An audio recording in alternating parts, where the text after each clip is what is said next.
Hey guys, Bettina here, welcome back. So today's video is going to be part vlog of our recent family holiday and part kind of just little tips of things that I wish I'd known when I was going on our very first family holiday with a new baby, and just kind of things to keep in mind, things that I've found really helpful, and just some ideas about how you can still feel like you've had a holiday even when you're traveling with a little person who doesn't love sleep.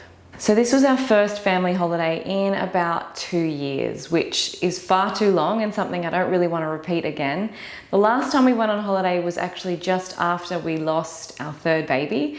And so that holiday was more about healing and creating something positive to do. And this holiday felt almost like a bit of a celebration, like we've made it and here we were going away as a family of 5, and it just felt really good. And it was most definitely really needed.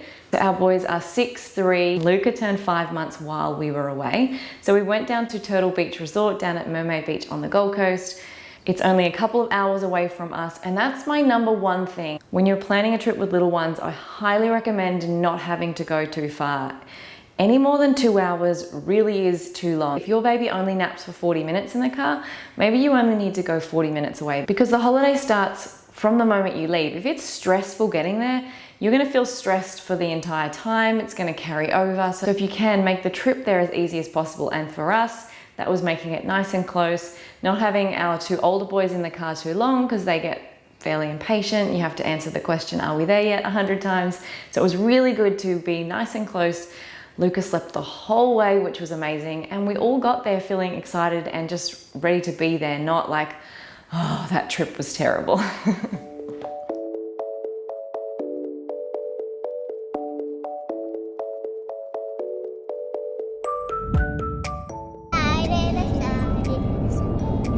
What are you excited about? Because we're going to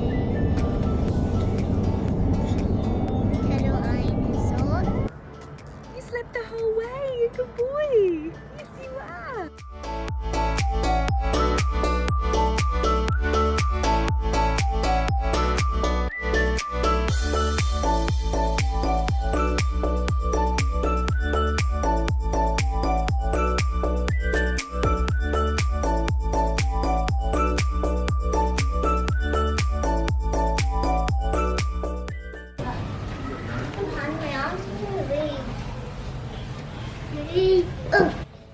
Awesome to read tomorrow. That's the story of your life, Rory.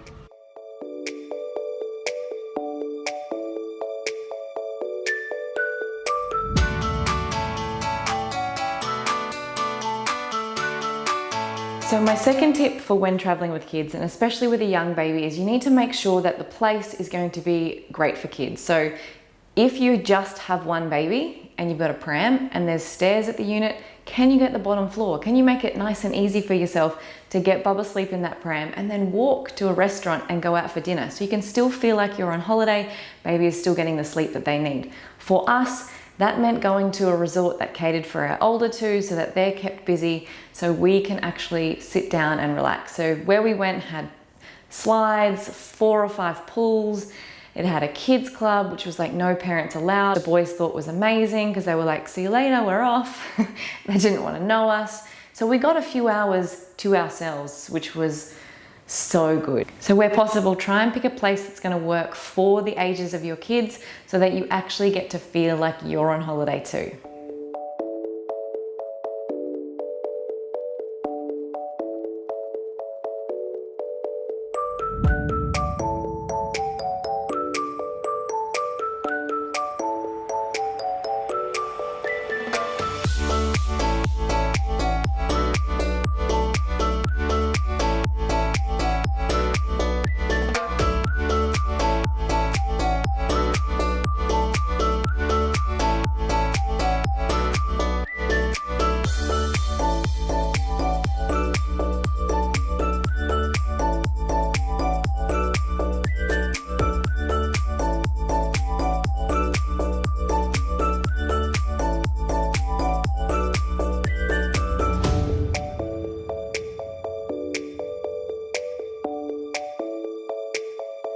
My third tip is really to manage your expectations of what a holiday looks like now. So I still remember our very first holiday as a family of 3. So Eamon was about 8 or 9 months old. We actually came to the Sunshine Coast where we live now because we were living out west at the time.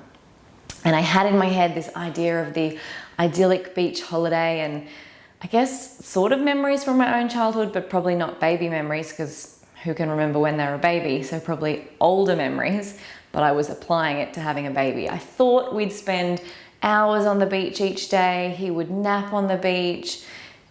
I had way too many expectations about what it was going to look like, how much I'd get to relax, how different it would be to being a parent at home.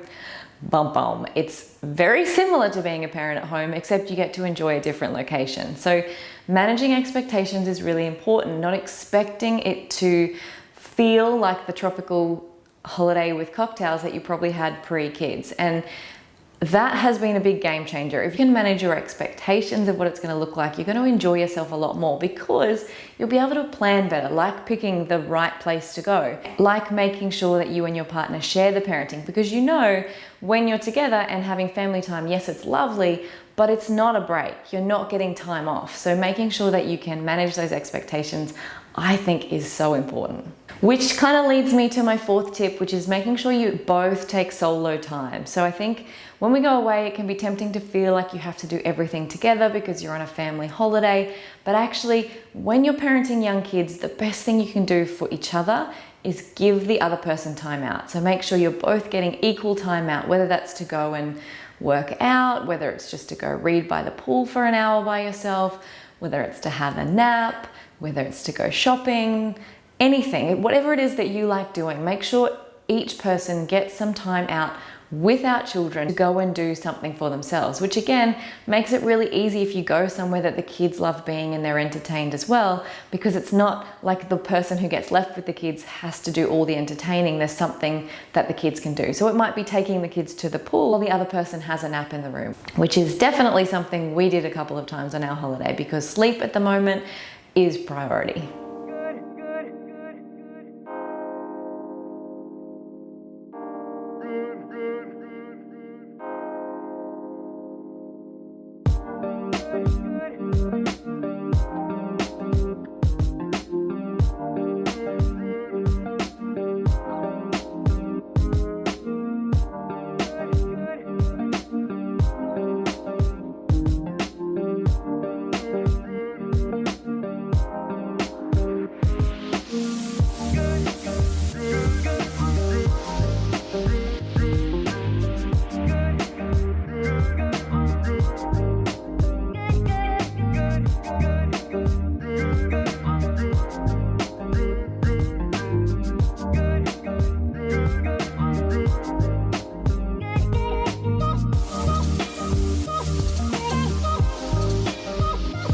My final tip for holidaying with a baby is to really try and keep it simple.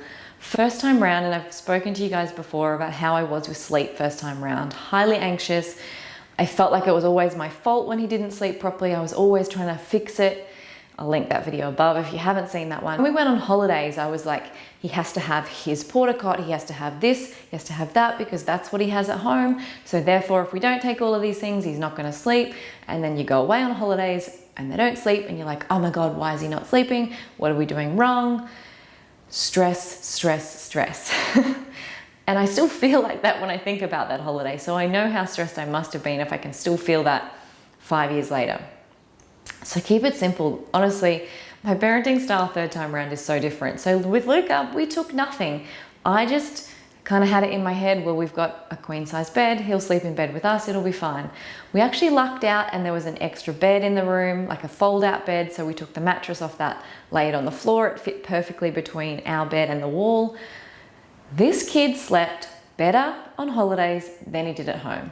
I did nothing different other than the fact that he probably napped a little less because he was at the pool with the older boys. He did nap by the pool, which again, awesome. Didn't worry about getting him into his room or bed for sleeps. He just napped on a pool lounger. Little planning and absolutely no stress about when and where he would sleep. He slept better. Ironic, of course. So I think there's something to be said for keeping it as simple. So of course, you want to take the things that you need for your baby. So if you are bottle feeding, taking all those things, you don't want to be stressing out and buying things on holiday, but try and relax a little with all the stuff you have to take. You don't have to have everything. Keep it really, really simple. I didn't take any food. He just had mashed banana, mashed avo while we're away. I didn't really stress about any of those sorts of things. I just took the bare minimum. And I have to say, it felt like a holiday for me because it wasn't like doing all the things that I do at home. So 100% recommend when you're traveling with a baby, keep it as simple as possible. Try not to load the car up with everything that you have at home because you'll probably just make more work for yourself on the packing end and stressing about it all. Please hold on at all times whilst the tram is moving.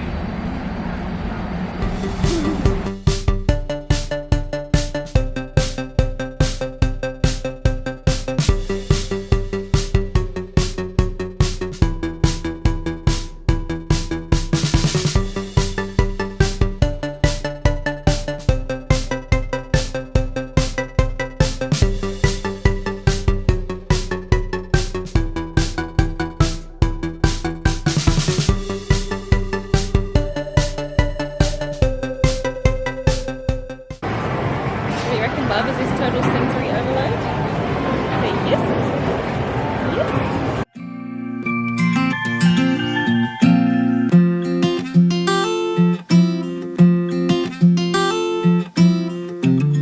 Yes. So there you have it. I hope you enjoyed these little tips and watching snippets of our holiday. It was exactly what we needed. Oh, and one final thing I have to say, I highly recommend taking a holiday before the Christmas season starts. So we took this in week 8 of term 4. There were no crowds. We got to have like this pause and this break before the craziness of Christmas parties and breakup events and all that stuff happens. We just got to enjoy family time. So it's definitely going to be a regular for our family taking that pre-Christmas holiday. And I definitely recommend it if you are planning a holiday for you and your family soon.